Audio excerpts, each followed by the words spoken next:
Good afternoon everyone. Business study का 3rd chapter हमारा continue है। उस चैप्टर में हमने आर्थिक सुधारों के प्रमुख उद्देश्य, main objectives of economic reforms देखे थे। वही हमारा चल रहा था। उसके पॉइंट्स हमने फर्स्ट पॉइंट था न्यू इंडस्ट्रियल पॉलिसी। इसके सब पॉइंट थे लाइसेंस फ्री किया गया, end of registration, establishment of foreign investment promotion board, exemption in import and techniques, disinvestment, exemption to high and special priority industries से इसकी स्थापना की गई। FEMA, removal of MRTP restriction. हमने जो ये सारे पॉइंट्स देखे हैं, ये सारे पॉइंट्स जो न्यू ट्रेड पॉलिसी है, नवीन औद्योगिक नीति, न्यू इंडस्ट्रियल पॉलिसी है, उनके पॉइंट्स थे। अब ये सारे बिंदु जो हमने देखे हैं, इनको आप लोगों ने एक बार और देखा होगा। इनमें यदि कोई पॉइंट समझ में नहीं आता है तो आप मुझे कॉल करके या मैसेज दे करके और अपनी प्रॉब्लम पूछ सकते हैं। अब हम इसके आगे बढ़ते हैं। New trade policy. New trade policy मतलब कि जो नई हमने व्यापार नीति निकाली है वो क्या है। In new economic reforms trade policy have got tremendous changes. Unnecessary restrictions have been removed. The following changes have taken place.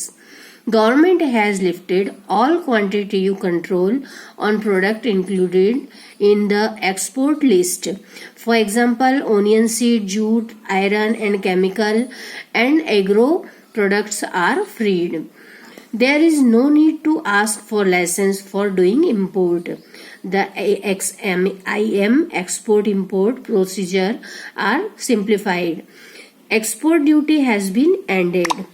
Under the special economic zone scheme, existing EPZS export processing zones were converted into SEZS. The promoting export oriented unit EOU and EPZS were given encouragement. Foreign capital market have been set up. Rupees have made fully convertible on current account. जो new trade policy है, नई आर्थिक नीति, नई व्यापार नीति, इनमें आर्थिक सुधारों के अंतर्गत व्यापार नीति में कई परिवर्तन किए गए। जो फॉरेन ट्रेड है उसमें आने वाली जितनी भी नीतिगत बाधाएं हैं, जितनी भी हमारी ऐसी परेशानियां हैं जिसके कारण से हम बिजनेस में हमारे गुड्स को विदेशों में नहीं भेज सकते थे या निर्यात नहीं कर सकते थे, उस पे जो नियंत्रण था अनावश्यक, उसे दूर किया गया। और नवीन नीति के अंतर्गत जो जो परिवर्तन किए गए हैं वो यहाँ पे पॉइंट वाइज देखे हैं हमने। जो भी रिस्ट्रिक्टेड आइटम्स है, जो प्रतिबंधित वस्तुएं हैं, उनके आयात को छोड़कर, वो हमने देखी है कौन कौन सी प्रतिबंधित वस्तुएं हैं, उनको छोड़कर सभी वस्तुओं के आयात पर लगने वाले जितने भी रिस्ट्रिक्शंस है उनको सबको समाप्त कर दिया गया। जो भी हमारा इम्पोर्ट गुड्स होता है उस पर लाइसेंस प्राप्त करने की हमें आवश्यकता नहीं है। आयात और निर्यात विधि को सरल बनाया गया। इम्पोर्ट और एक्सपोर्ट को इजी कर दिया गया। जो एक्सपोर्ट टैक्स होता है उसे समाप्त कर दिया गया है। निर्यात व्यापार में अर्थात एक्सपोर्ट बिजनेस में ज्यादा से ज्यादा इंकरेजमेंट किया गया। इसमें EOU एक्सपोर्ट ओरिएंटेड यूनिट और EPZ एक्सपोर्ट प्रोसेसिंग जोन्स को विशेष रूप से स्पेशली हमने मोटिवेट किया है ताकि ज्यादा से ज्यादा हम निर्यात कर सके या एक्सपोर्ट कर सके। फिर फॉरेन कैपिटल मार्केट की स्थापना की गई है और जो चालू खाते हैं, करंट अकाउंट है, उन्हें पूर्ण परिवर्तनीयता को उसमें लागू किया गया। मतलब हम करंट अकाउंट को जब भी चाहे तो उसे हम चेंज कर सकते हैं। फिर जो भारतीय बाजार होता है, इंडियन मार्केट, उसमें विदेशी व्यापार से प्रतिस्पर्धा करने के लिए आवश्यक कदम उठाए गए। फॉरेन ट्रेड में जो फॉरेन कंपनीज होती है और इंडियन कंपनी, उनमें अच्छी कंपटीशन, स्वस्थ हेल्दी कंपटीशन की स्थापना की गई। तो इस तरह से जो न्यू ट्रेड पॉलिसी है ये भारत के लिए बहुत ही लाभदायक है, क्योंकि अभी जितने भी बिजनेस हमारे यहाँ एस्टेब्लिश हो रहे हैं वो ज्यादा से ज्यादा हम हमारे गुड्स को सप्लाई कर सके, एक्सपोर्ट कर सके, ताकि हम विदेशी पूंजी को प्राप्त करने में सफल हो सकें। तो ये जो थी न्यू ट्रेड पॉलिसी, इसके सारे पॉइंट्स आप बहुत अच्छे से देखें। नेक्स्ट पॉइंट है फिस्कल पॉलिसी। फिस्कल पॉलिसी अर्थात राजकोषीय नीति। जो फिस्कल पॉलिसी है ये गवर्नमेंट के द्वारा विशेष रूप से इस पे ध्यान दिया जाता है। Under a fiscal deficit in the budget have been tried to come to 4% of GDP in place of 8.5% in 1991. The following efforts were in process: reform in taxation to make effective the tax recovery system, to reduce excise and import duty, to get more and more numbers of people in tax zone. तो fiscal deficit जो होता है उसमें सरकारी जितनी भी income and expenditure होता है उनका लेखा जोखा, जो फिस्कल डिफिशिएट जो हमारी राजकोषीय जो कमी होती है उसको दूर करने के लिए इसी उद्देश्य से रखा जाता है। तो सरकार जो सदैव घाटे का बजट प्रस्तुत करती है उसमें थोड़ा सा चेंजेस किया गया है। जो राजकोषीय घाटा होता है उससे हमारा आशय ये है कि आय से अधिक व्यय हो जाना। जो हम राजकोषीय घाटे के लिए सकल घरेलू उत्पाद जो ग्रॉस डोमेस्टिक प्रोडक्ट के प्रतिशत के रूप में जिसे व्यक्त किया जाता है, तो इसे जीडीपी कहा जाता है। एक वर्ष में देश में जितनी भी उत्पादित वस्तुएं और सेवाएं हैं उनका जो टोटल होता है वो जीडीपी कहलाता है। तो राजकोषीय घाटा अर्थात फिस्कल जितना भी हमारा डिफिशिएट होता है उसको कम करने का प्रयास किया जा रहा है।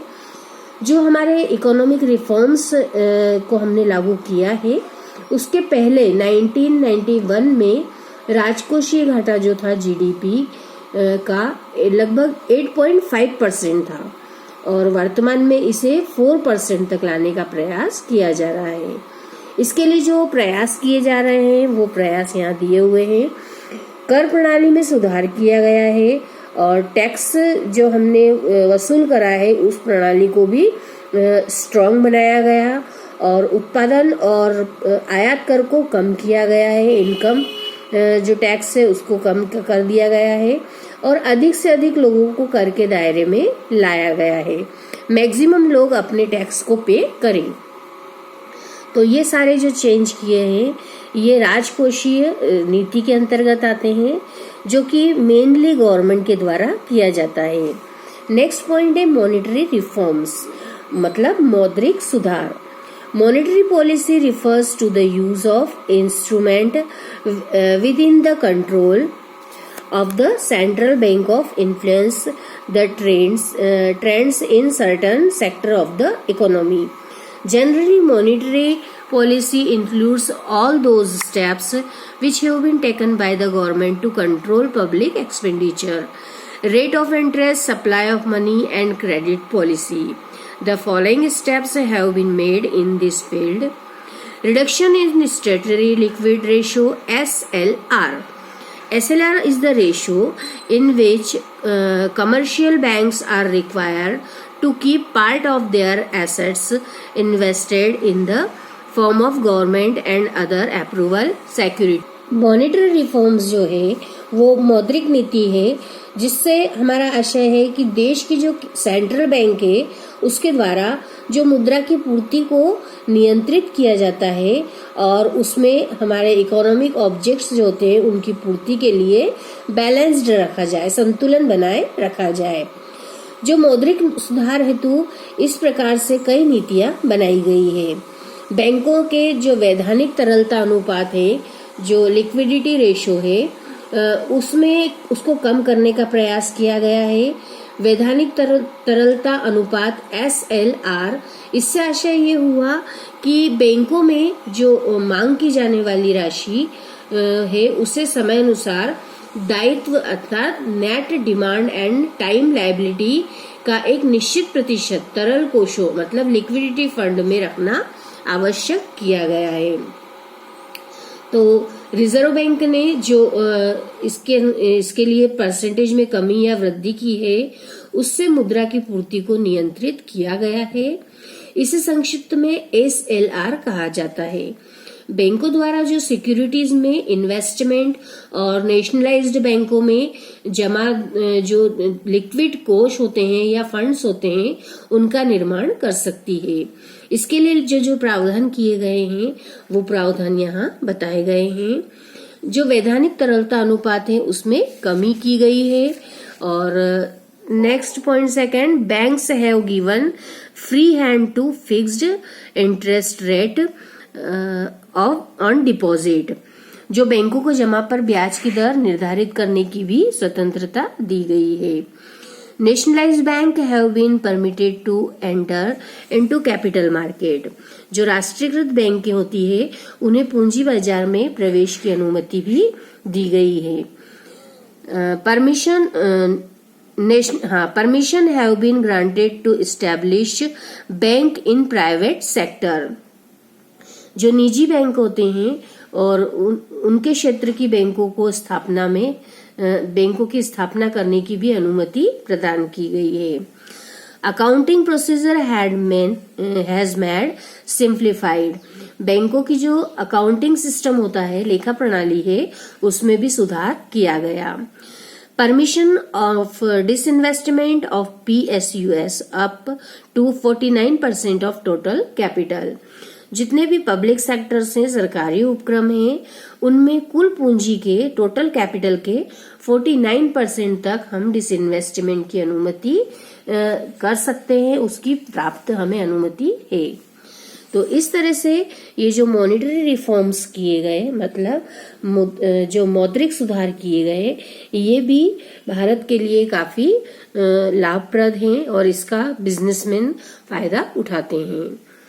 नेक्स्ट पॉइंट है कैपिटल मार्केट रिफॉर्म्स। पूंजी बाजार का जो सुधार किया गया है वो। The capital market is an organised market consisting of the suppliers and users of fund and the agencies and institutions which assist in the flow of funds. They includes bank, financial institute, example ICICI Bank, IDBI, IFCL, UTI, etc. Invested public provident fund, mutual fund, insurance companies, etc. Under new economic reforms, the following efforts were made. इस तरह से पूंजी बाजार होता है जो capital market, जहां पे हम हमारी सिक्योरिटीज को परचेज एंड सेल्स करते हैं, क्रय और विक्रय किया जाता है। जो नवीन हमारी इकोनॉमिक रिफॉर्म्स हमने किए हैं उसमें कैपिटल मार्केट के लिए जो सुधार किए गए हैं वो यहाँ पे समझाए गए हैं।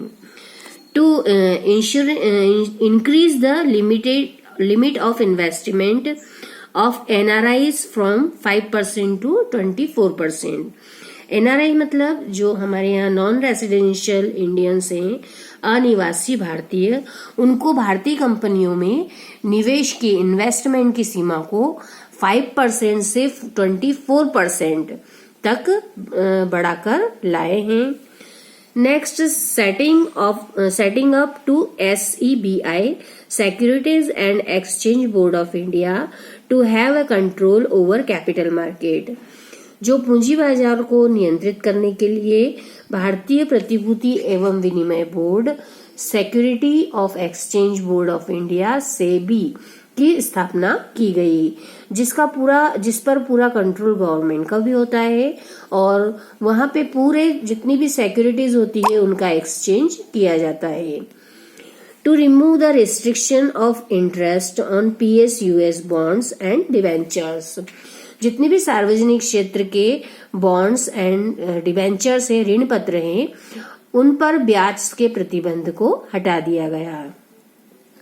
To end the official of the controller of capital issue.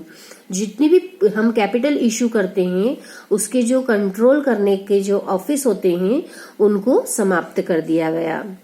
To give free hand to decide the value of shares. जितने भी शेयर्स को हम इश्यू करते हैं उनकी प्राइस जो डिसाइड की जाती है उसको भी स्वतंत्र कर दिया गया। To permit the formation of mutual fund in private sector.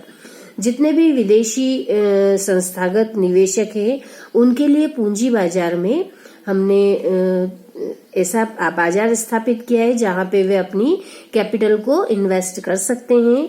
जितने भी प्राइवेट सेक्टर है उनमें पारस्परिक जो कोष होता है, म्यूचुअल फंड है, उनके निर्माण की भी स्थापना या की गई या फिर उन्हें अनुमति दी गई है। To set up capital market for foreign institution investment. ये पॉइंट हो गया है, हमने विदेशी संस्थागत निवेशकों के लिए पूंजी बाजार द्वारा स्थापित किया गया है। तो इस तरह से जितने भी ये पॉइंट हैं कैपिटल मार्केट रिफॉर्म्स के, ये कैपिटल मार्केट से संबंधित हैं। और कैपिटल मार्केट हमारे यहाँ का बहुत स्ट्रांग मार्केट है। उसमें जितनी भी हमारी सिक्योरिटीज होती है उनका लेन देन किया जाता है और गवर्नमेंट का उस पर पूरा कंट्रोल होता है, इसलिए यह सेफ माना जाता है। Next point is